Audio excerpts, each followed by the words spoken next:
اچھا، اگر کسی معاشرے میں ایک بہت بڑی سماجی بیداری یا شعوری تحریک شروع کرنی ہو تو سب سے پہلے ذہن میں کیا آتا ہے؟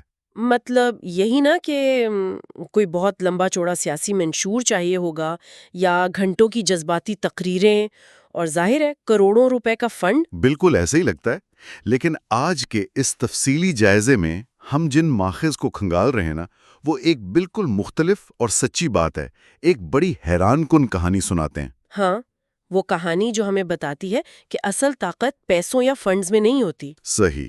ذرا تصور کریں ایک ایسے شخص کا جس نے عالمی سیاست اور سپر پاورز کی جو کشمکش ہوتی ہے اسے باقاعدہ یونیورسٹی کی سطح پر پڑھا ہو، ہوں۔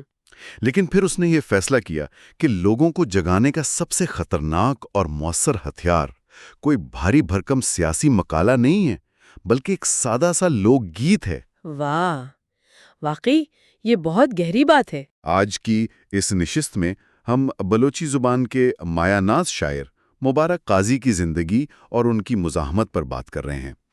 ہم نے جو سوانح مضامین دیکھے ہیں، ویکیپیڈیا، بارڈرلیس کے تراجم اور IBC اردو کے ادبی تجزیے پڑھے ہیں۔ بالکل، اور یہ محض ایک شاعر کی پروفائل نہیں دیتے، یہ بتاتے ہیں کہ کیسے ایک فرد کے لکھے گئے چند الفاظ مطلب وہ ایک پورے خطے کی شناخت بن گئے۔ ایسا ہی ہے، اور دیکھیں عام طور پر ہوتا یہ ہے کہ ہم شاعروں کو ایک خاص روایتی کھانے میں فٹ کر دیتے ہیں۔ ہاں نا، وہی کہ شاعر وہ ہوتا ہے جو بس چاند، تاروں اور پھولوں کی باتیں کرے یا پھر اپنی ذات کے دکھڑے روتا رہے۔ بالکل، لیکن مبارک قاضی صاحب، جنہیں ان کے پڑھنے والے شاعر آشوب کہتے ہیں، یعنی انقلاب کا شاعر۔ جی، انقلاب کا شاعر، تو انہوں نے اس پوری روایت کو ہی الٹ دیا۔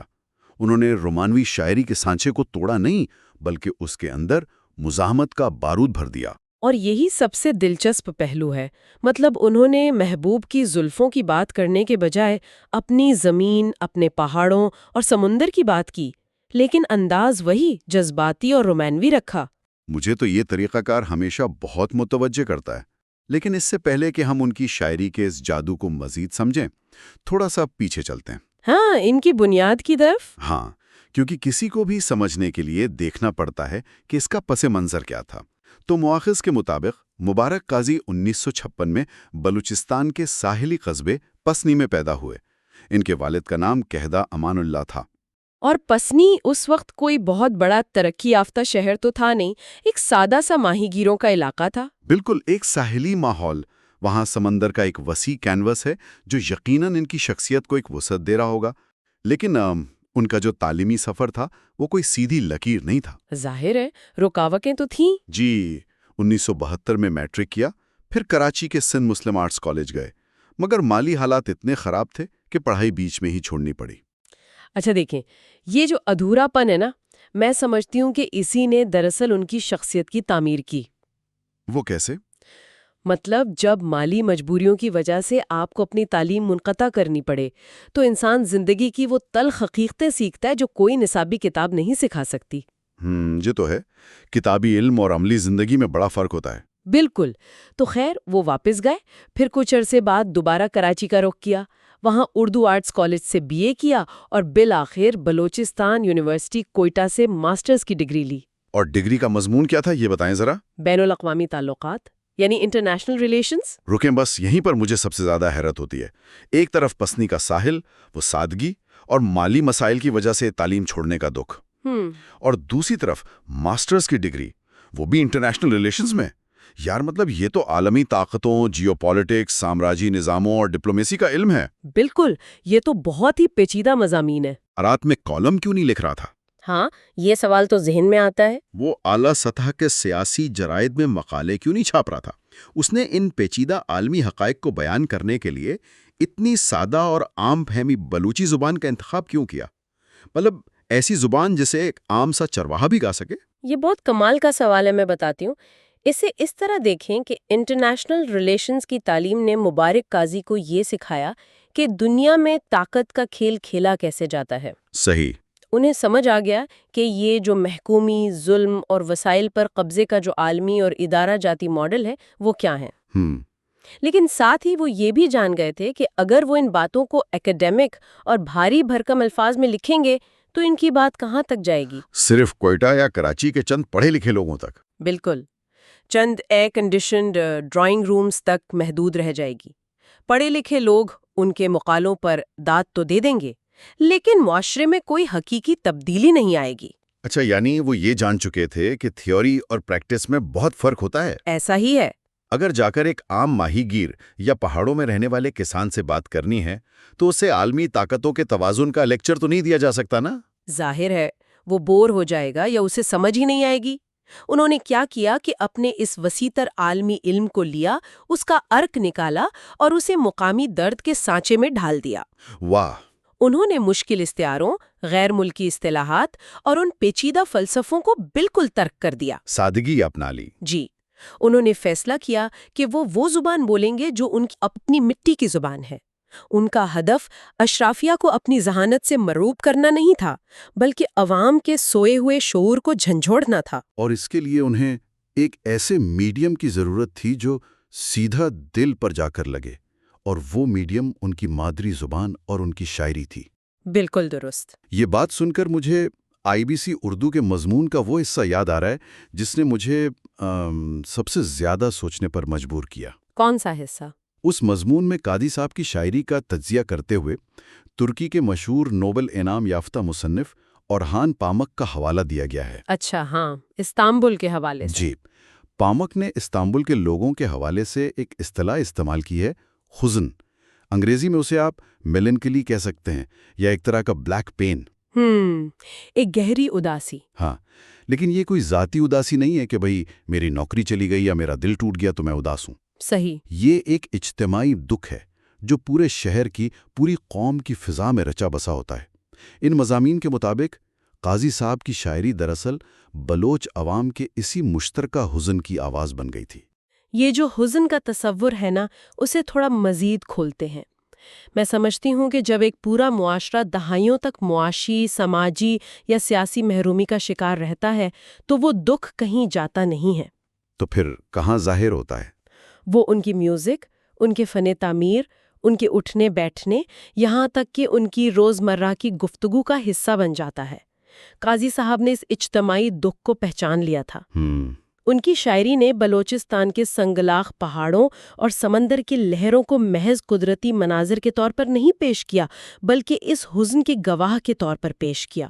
انہوں نے لوگوں کو بتایا کہ وہ اس دکھ میں اکیلے نہیں ہیں، یہ ایک مشترکہ کتھارسس تھا۔ اچھا، یہاں میں اس بات سے تھوڑا سا الجھ رہا ہوں۔ کیوں، کیا ہوا؟ دیکھیں، عام طور پر نفسیات کہتی ہے کہ اداسی انسان کو مفلوج کر دیتی ہے۔ ہاں، جب بندہ شدید اداس یا میلنکولک ہوتا ہے تو دل کچھ کرنے کو نہیں کرتا نا، انسان بس ایک کونے میں بیٹھ جاتا ہے۔ بالکل ایسا ہی ہوتا ہے۔ تو پھر قاضی صاحب نے اس مفلوج کر دینے والے احساس کو، اس اداسی کو ایک طاقتور مزاحمتی تحریک میں کیسے بدل دیا؟ مطلب یہ تو بظاہر بالکل متضاد باتیں لگتی ہیں۔ اور یہیں تو ان کا اصل فن چھپا ہے۔ دیکھیں، انہوں نے اداسی کو بے بسی کا نام نہیں دیا۔ جب آپ کو لگتا ہے کہ آپ اکیلے اداس ہیں تو آپ مفلوج ہوتے ہیں۔ صحیح۔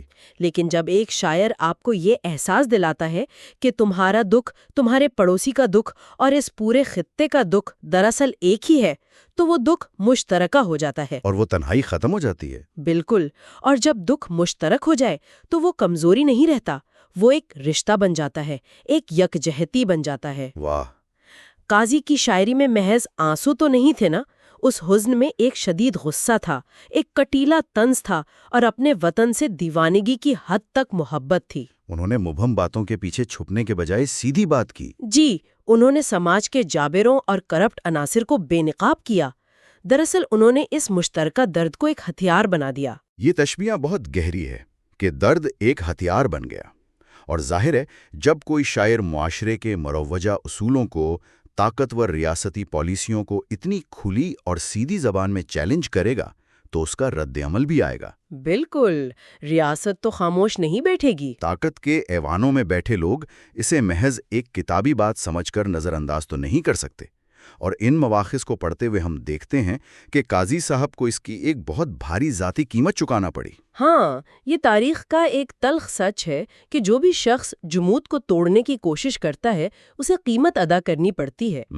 مبارک قاضی کی زندگی کا مطالعہ کریں تو پتہ چلتا ہے کہ وہ صرف قلم کے سپاہی نہیں تھے، انہوں نے عملی طور پر اس جدوجہد کے نتائج بھگتے۔ ماخذ میں 2007 کا ذکر ہے۔ جی، 2007 میں انہیں اپنی انقلابی شاعری اور نظریات کی وجہ سے تربت جیل میں 8 ماہ کی قید کاٹنی پڑی۔ 8 ماہ، جو کہ کافی طویل عرصہ ہے۔ اور جیل کا مقصد عام طور پر ہوتا کیا ہے؟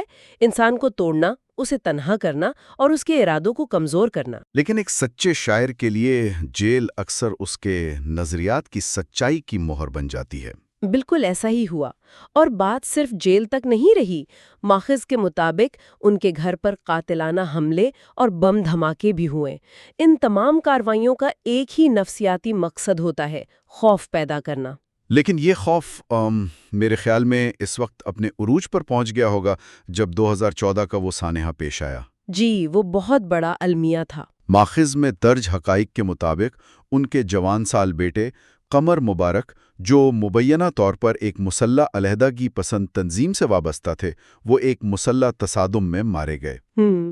اب یہاں ہم بحیثیت تجزیہ کار مکمل طور پر غیر جانبدار رہتے ہوئے، کسی سیاسی بحث میں پڑے بغیر، صرف اس واقعے کی انسانی اور نفسیاتی گہرائی پر بات کرنا چاہیں گے۔ بالکل، ایک باپ کے حوالے سے۔ ہاں، ذرا ایک لمحے کے لیے اس باپ کی نفسیات کے بارے میں سوچیں۔ ایک شخص جو دہائیوں سے مزاحمت کی شاعری کر رہا ہے، جو نوجوانوں کو شعور دے رہا ہے، اور پھر وہ اپنے ہی بیٹے کی لاش کو اسی مزاحمت کی بھینٹ چڑھتے دیکھتا ہے۔ یہ بہت تکلیف دہ بات ہے۔ مجھے تو یہ سوچ کر ہی حیرانی ہوتی ہے کہ کیا اس مقام پر آ کر ایک انسان اندر سے کھوکھلا نہیں ہو جاتا؟ کیا اس کے بعد اس کے قلم میں ایک کڑوی مایوسی یا کوئی چڑچڑاپن نہیں آ جانا چاہیے تھا؟ دیکھیں، یہ ایک ایسا مقام ہے جہاں پہنچ کے واقعی بڑے بڑے فلسفی اور انقلابی ہمت ہار جاتے ہیں۔ جب نظریات کی قیمت آپ کے اپنے بچے کے خون سے ادا ہو رہی ہو تو انسان کا نظریہ اکثر تلخی میں بدل ہی جاتا ہے۔ تو قاضی صاحب کے ساتھ ایسا کیوں نہیں ہوا؟ ماہرین اور ان کے قریبی لوگوں کے تجزیے بتاتے ہیں کہ اتنے بڑے اور ناقابل تلافی ذاتی نقصان کے باوجود مبارک قاضی ٹوٹے نہیں۔ انہوں نے مایوسی کو خود پر حاوی نہیں ہونے دیا۔ اس کے برعکس ان کا رویہ حیران کن حد تک مختلف تھا۔ انہوں نے اس کرب کو قبول کیا، اسے اپنے اندر اتارا اور ایک گہرے روحانی سکون، یا جسے ہم درویشی کہتے ہیں نا، اس کی طرف چلے گئے۔ یعنی وہ اس دکھ سے بالاتر ہو گئے۔ جی، اور ان کا یہ عمل اس بات کا حتمی ثبوت تھا کہ وہ محض کسی ڈرائنگ روم میں بیٹھ کر انقلاب لکھنے والے عام چیئر دانشور نہیں تھے۔ وہ جس جدوجہد کی بات کرتے تھے اسے عملی طور پر جی رہے تھے۔ یہ بات سن کر مجھے محسوس ہوتا ہے کہ جب کوئی انسان اس حد تک اپنے دکھ کو اپنا لیتا ہے نا، تو اس کا ذاتی دکھ ختم ہو جاتا ہے۔ وہ ایک بڑی سطح پر سوچنے لگتا ہے۔ بالکل، وہ شاید یہ محسوس کرنے لگے ہوں گے کہ اب وہ صرف قمبر کے باپ نہیں ہے، بلکہ اس پورے خطے کے ہر اس نوجوان کے باپ ہیں جو اس حزن یا اس جدوجہد کا حصہ ہے۔ ایسا ہی ہے۔ اور میرے خیال میں یہی وہ مقام ہے جہاں قاضی صاحب ایک شاعر کے درجے سے بلند ہو کر ایک قومی علامت بن گئے، ایک درویش بن گئے۔ اور اس درویشی کا ثبوت ان کی عملی زندگی میں بھی ملتا ہے۔ دیکھیں، جب کوئی شاعر اتنا مقبول ہو جائے، اس کے الفاظ عوام کے دلوں کی دھڑکن بن جائیں، تو اس کے پاس بہت سے موقع آتے ہیں۔ ہاں، لوگ تو ایسے موقعوں کا انتظار کرتے ہیں۔ وہ چاہتے تو اپنی اس مقبولیت کو کیش کر سکتے تھے۔ وہ مال و دولت جمع کر سکتے تھے، حکومتی مراعات لے سکتے تھے، بڑی بڑی کوٹھیاں بنا سکتے تھے۔ صحیح۔ لیکن ماخذ بتاتے ہیں کہ انہوں نے ایک انتہائی فقیرانہ، سادہ اور عام سی زندگی کو ترجیح دی۔ ان کا کل اثاثہ ان کے وہ 10 سے زائد شعری مجموعے تھے جو شائع ہوئے، جن میں زرنوشت، شگما، سبزیں، ساووڑا اور چولاں دریائے الداد گیگ جیسے نام شامل ہیں۔ بالکل، اور یہ نام خود ان کی گہری سوچ کی عکاسی کرتے ہیں۔ ان کی یہ سادگی کوئی دکھاوا نہیں تھا، یہ وہ سچائی تھی جس کی وجہ سے لوگ ان پر اندھا اعتماد کرتے تھے۔ انہیں معلوم تھا کہ یہ شخص بکنے والا نہیں ہے۔ عوام بہت باشعور ہوتی ہے، وہ پہچان لیتی ہے۔ اور اس اعتماد کا ثبوت ہمیں اس وقت ملا جب سپٹمبر 2023 میں ان کا انتقال ہوا۔ ہم نے مضامین میں پڑھا کہ ان کی وفات پر سوگ کا ایک ایسا عالم تھا جو شاذ و نادر ہی کسی ادبی شخصیت کے لیے دیکھا جاتا ہے۔ جی، صرف ان کے آبائی علاقے پسنی میں نہیں بلکہ پورے خطے میں۔ گودر، تربت، خزدار اور لیاری تک ہر جگہ تعزیتی تقریبات منعقد ہوئیں۔ آج حالت یہ ہے کہ ان کے لکھے ہوئے اشعار کو بے شمار بلوچ گلوکاروں نے گایا ہے۔ وہ گیت اب محض گامے تو نہیں رہے؟ بالکل نہیں، وہ ایک طرح سے اس خطے کے غیر سرکاری ترانے بن چکے ہیں، جو گاڑیوں میں، گلی کوچوں میں اور نوجوانوں کی محفلوں میں گونجتے ہیں۔ اور میں سمجھتی ہوں کہ یہی ایک سچے فنکار کی لازوال میراث ہوتی ہے۔ مبارک قاضی صاحب نے اپنی زندگی میں یہ ثابت کیا کہ آرٹ اور شاعری محض فارغ وقت کی تفریح کا نام نہیں ہے۔ یہ محض کتابوں کے صفحات تک محدود رہنے والی چیز نہیں ہے۔ جی، اگر ایک شاعر سچا ہے، اگر اس کی جڑیں اپنے معاشرے کے درد میں پیوست ہیں، تو اس کے الفاظ اس معاشرے کے گہرے زخموں کا مرہم بن سکتے ہیں۔ صحیح بات ہے۔ وہ اس خطے کی سلب شدہ حقوق کی توانا آواز بن سکتے ہیں۔ وہ دراصل بلوچ معاشرے کا وہ آئینہ تھے جس میں ہر فرد کو اپنا عکس نظر آتا تھا۔ ان کی زندگی، ان کا کام اور ان کی قربانیاں آنے والی نسلوں کے لیے ایک ایسا سبق ہیں جو انہیں بتاتا ہے کہ اپنے حق اور اپنی مٹی کے لیے کیسے کھڑا ہوا جاتا ہے۔ آج کی اس تفصیلی گفتگو اور ان تمام مواخذ کو کھنگالنے کے بعد ایک بات تو پوری طرح عیاں ہو جاتی ہے کہ جب اعلیٰ تعلیم یافتہ شعور، عام فہم سادگی اور غیر متزلزل سچائی آپس میں ملتے ہیں تو وہ کس قدر طاقتور کیمیا بناتے ہیں۔ بالکل۔ مبارک قاضی کا انٹرنیشنل ریلیشنز کا علم اور ان کی مادری زبان کی مٹھاس دونوں نے مل کر وہ جادو کیا جس نے انہیں حقیقی معنوں میں شاعر آشوب بنا دیا۔